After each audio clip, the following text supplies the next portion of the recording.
Hello everyone, welcome back to my channel. कैसे आप सब? और मुझे बताना कमेंट बॉक्स में कि किस किस का वीकली टारगेट कंप्लीट हुआ है और किस किस का कितना रह गया है।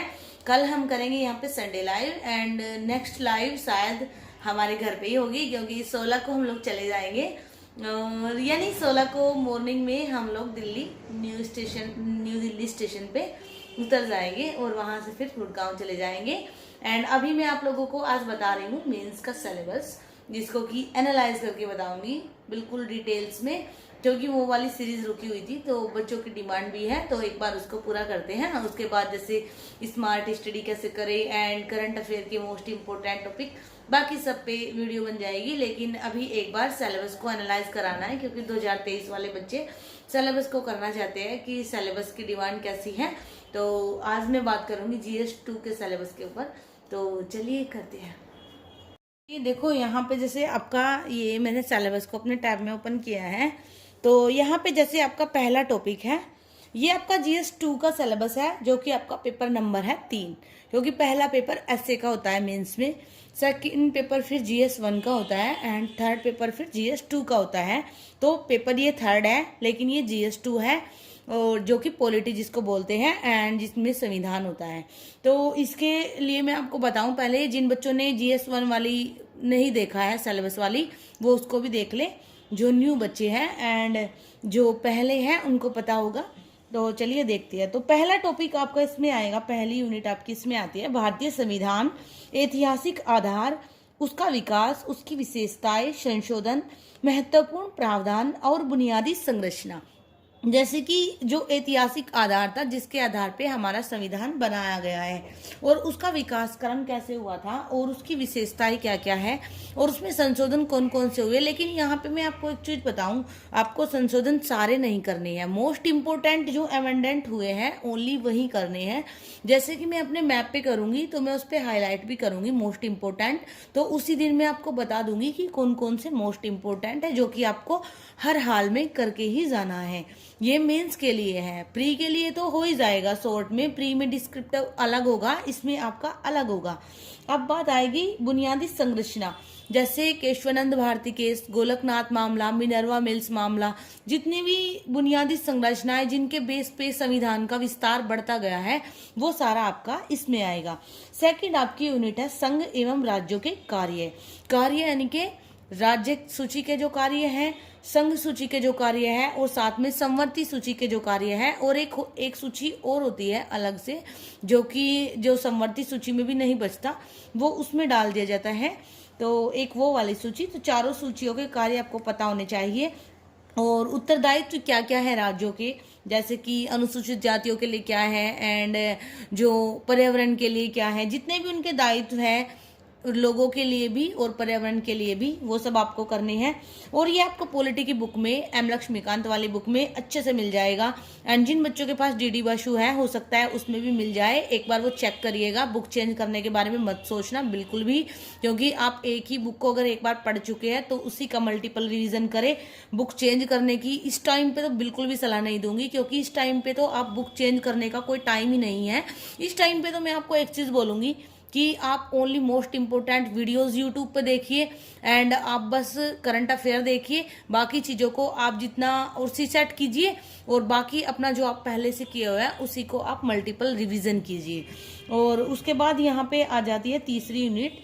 और हाँ, इसका आपको आगे बता दूं, संघीय ढांचे से संबंधित जितने भी विषय हैं और उनकी जो चुनौतियां हैं, विषय जैसे मान लो संघीय ढांचे में मतलब राज्य भी आता है हमारा और संघ आता है, और होता क्या है कि कुछ ऐसे विधेयक पारित हो जाते हैं जिसमें राज्य सरकारों को मतलब एक तरह से रहता है कि उनका नहीं सुना गया है, तो वो चुनौतियां सारी स्थानीय स्तर पर जितनी भी शक्तियां जो हमारी मतलब पंचायती राज, जैसे ग्राम सभा वगैरह, ग्राम पंचायत एंड जो जिला वाली पंचायत है उसके बारे में, जिला अधिकारी वाली, वो सब इसमें आपका आ गया। उनकी शक्तियां, उनके वित्त का हस्तांतरण कैसे होता है, उनको मतलब पेमेंट वगैरह कैसे होती है, और जैसे राज्यों को वित्त दिया जाता है, जो हमारा वित्त मंत्रालय है वो उसको निर्धारित करता है, तो वो सब इसमें है।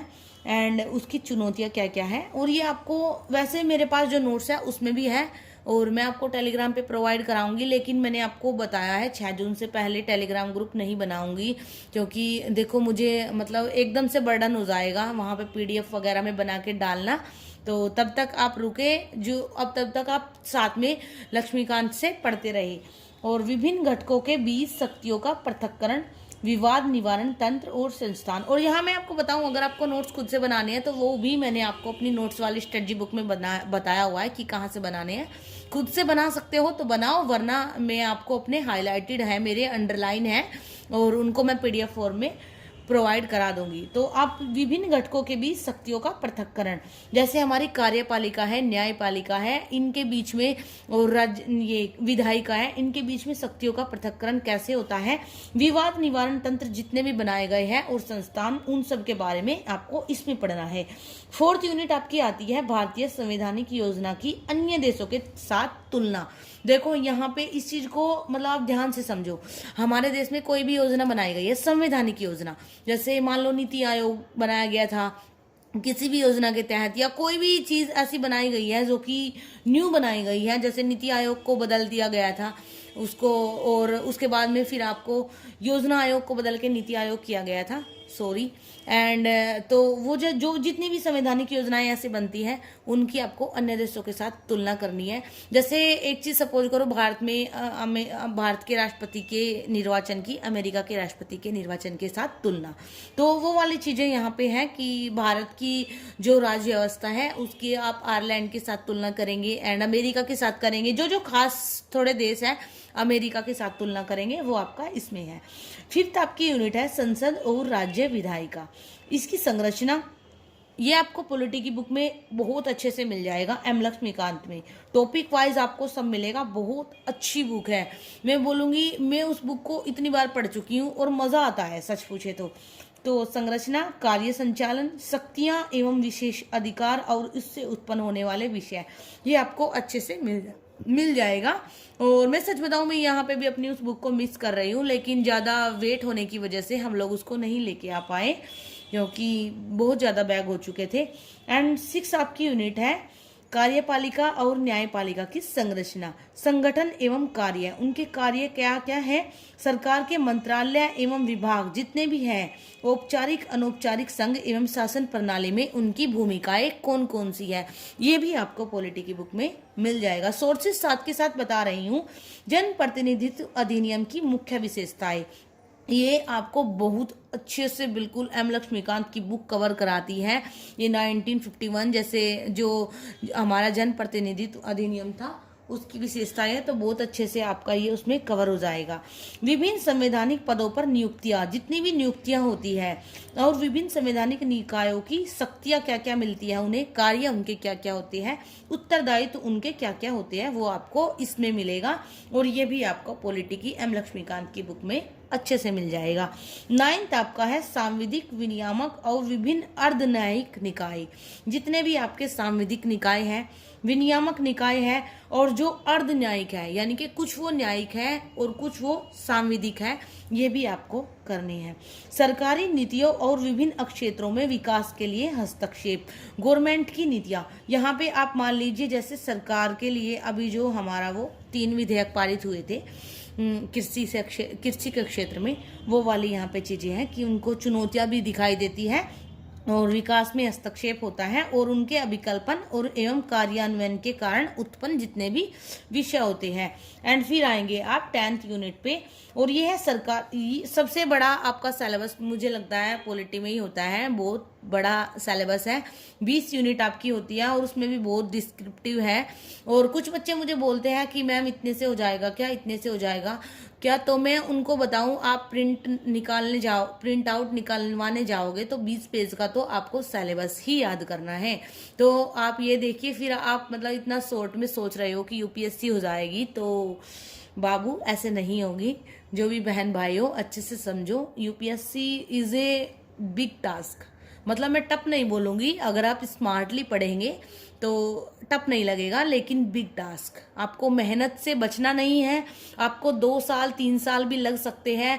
और आप बोलते हैं कब तक करना है, कब खत्म हो जाएगी, जब तक फाइनल सिलेक्शन नहीं हो जाता तब तक करना है, या फिर जब तक आपकी एज खत्म नहीं हो जाती तब तक करना है, या फिर जब तक आपके अटेम्प्ट खत्म नहीं हो जाते तब तक करना है। और अगर नहीं करना है तो फिर आपकी मर्जी है, आप सोचिए कि आपको क्या करना है और उसी के अकॉर्डिंग मेहनत कीजिए। अगर आप यूपीएससी का सोचते हैं तो मान लीजिए कि आपको बहुत मेहनती बनना है।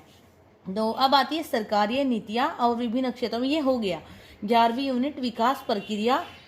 ओ नो, विकास प्रक्रिया और विकास उद्योग। गैर सरकारी जितने भी संगठन हैं, जैसे कि एनजीओ, जितने भी एनजीओ होते हैं उनको जैसे कितना अनुदान मिलता है, वो कैसे काम करते हैं। और स्वयं सहायता समूह, ये आपने देखा होगा ना, गांव में बनाया जाता है लेडीज़ों को कि 8-10 लेडीजें इकट्ठा होकर एक समूह बनाएगी। जो लड़कियां गांव से होगी उनको पता भी होगा, और एक उनमें मतलब वो सारे थोड़ा थोड़ा पैसा इकट्ठा करेंगे और फिर वो नंबर से उसको निकलवाती है। स्वयं सहायता समूह, विभिन्न समूहों, संघों, दानकर्ताओं, लोकोपकारी संस्थाएं, जितनी भी जो हमारी संस्थाएं वगैरह नहीं होती है, एनजीओ वगैरह जगह जगह खुले होते हैं, उनकी भूमिकाएं इसमें हैं। केंद्र एवं राज्यों द्वारा जनसंख्या के अति संवेदनशील वर्गों के लिए कल्याणकारी योजनाएं, जितनी भी योजनाएं आपकी बनती है ये भी आपको करंट अफेयर में कवर हो जाती है। बस थोड़ा सा आपको पता होना चाहिए स्टैटिक्स से, बाकी ये आपका करंट में कवर होता है। और इन योजनाओं का कार्य निष्पादन, इन अति संवेदनशील वर्गों की रक्षा और बेहतरी के लिए गठित तंत्र विधि, ये आपका स्टैटिक हो गया। ये जो तंत्र विधि है ना, गठित जितनी भी मतलब संस्थाएं हैं, बाकी जो योजनाएं होंगी वो आपकी उससे निकल के आएगी करंट अफेयर से। स्वास्थ्य, शिक्षा, मानव संसाधनों के संबंधित सामाजिक क्षेत्र, सेवाओं के विकास और प्रबंधन से संबंधित जितने भी विषय हैं वो आपके सब 13वीं यूनिट में कवर हो जाएंगे। और ये भी आपको पॉलिटी की एम लक्ष्मीकांत की बुक में अच्छे से मिल जाएगा। गरीबी एवं भूख से संबंधित विषय, ये बहुत सेंसिटिव टॉपिक है और ये आपको करंट अफेयर में मिलेगा, ये आपको सामाजिक समस्याओं वाली बुक में मिलेगा, एंड ये आपको थोड़ा सा पोर्शन इकोनॉमी में भी मिलेगा। आप सोच रहे होंगे इकोनॉमी में कैसे, लेकिन जो इकोनॉमी में बेरोजगारी वाला और गरीबी वाला चैप्टर है उसमें ये आपको अच्छे से मिलेगा। और जो यूनिट है बेरोजगारी वाली और सामाजिक समस्याएं वाली जो राम आहूजा की मैंने बुक बताई है उसमें तो ये पूरा एक चैप्टर है। और वैसे पॉलिटी में नहीं मिलेगा आपको, ये एम लक्ष्मीकांत की बुक में नहीं मिलेगा, मैं आपको बता दूं। तो ऐसे होता है, अब बच्चे बोलते हैं ना एक बुक से उससे हो जाएगा क्या। आपको बुक नहीं पढ़नी है सारी की सारी, आपको अपनी यूनिट के हिसाब से पढ़ना है, अपने सिलेबस के हिसाब से पढ़ना है। शासन व्यवस्था, पारदर्शिता, जवाबदेही के महत्वपूर्ण पक्ष, ये वाली यूनिट 15वीं यूनिट आपकी कवर हो जाएगी, जो मैंने नीति आयोग की सेकंड ARC की रिपोर्ट वाली बुक बताई थी। जिन बच्चों को उस बुक का नहीं पता वो GS2 वाली बुक लिस्ट प्ले लिस्ट में जाइए, मैंने प्ले लिस्ट मेरे हस्बैंड ने इसीलिए बनाई हुई है, वहाँ पे GS2 वाली बुक लिस्ट में जाएंगे तो आपको एक बुक मिलेगी सेकंड ARC की, नीति आयोग की रिपोर्ट, उसमें आपकी ये यूनिट बहुत अच्छे से कवर हो जाती है। लोकतंत्र में सिविल सेवाओं की भूमिका, ये आपकी उस सेकंड ARC की बुक में भी हो जाएगी और आपके एथिक्स में भी हो जाएगी। तो आप देखो अलग अलग कैसे निकालना पड़ता है सिलेबस को। ये नहीं है कि आप एक बुक को, कुछ बच्चों को तो मैंने ये दिखाया कि बाहर बुक पे लिखा है यूपीएससी की तैयारी और वो सोच इतनी मोटी करके कुछ बुक है और वो उसी को लग रहा है कि उसी में उनके GS 1 2 3 4 सारे हैं। समझ नहीं आता ऐसी बुक कहाँ से आती है, कौन इनको बनाता है कि एक बुक से यूपीएससी हो जाएगा। एक बुक से भी नहीं होगा और 1000 बुक से भी नहीं होगा, सेलेक्टेड बुक से होगा। कम पढ़ो, स्मार्टली पढ़ो, रिपीटेड पढ़ो, तब होगा। और मैं अब ये मत सोचना कि आपका तो नहीं हुआ है, होना अलग बात है, लेकिन मेरा एक्सपीरियंस हो चुका है और मुझे इतना पता है कि ज़्यादा बुकों से नहीं होगा। क्योंकि अगर मैं बहुत कम बुकों से इंटरव्यू तक जा सकती हूँ तो बहुत कम बुकों से अगर मेरी जगह कोई और अच्छा एस्पिरेंट होता तो कवर करके फाइनल रैंक भी ला सकता है। द्विपक्षीय हो सकता है ना, आप मुझसे ज़्यादा अच्छे हो पढ़ने में तो हो सकता है आपका हो जाए, तो मेरे किसी एक बच्चे को भी हो जाएगा और वो अगर बोल देगा कि दीदी का पढ़ता था तो मुझे तब भी लगेगा कि मेरा सिलेक्शन हो गया है। और द्विपक्षीय, क्षेत्रीय एवं वैश्विक समूह और भारत से संबंधित और भारत के हितों को प्रभावित करने वाले करार, करार यानी समझौते। यहाँ पे डाउट में मत आना। और ये आपको आपके करंट अफेयर में भी हो जाएगा और आपके जो इंटरनेशनल रिलेशन है उसमें भी हो जाएगा, और आपको ये पॉलिटी में भी मिल जाएगा।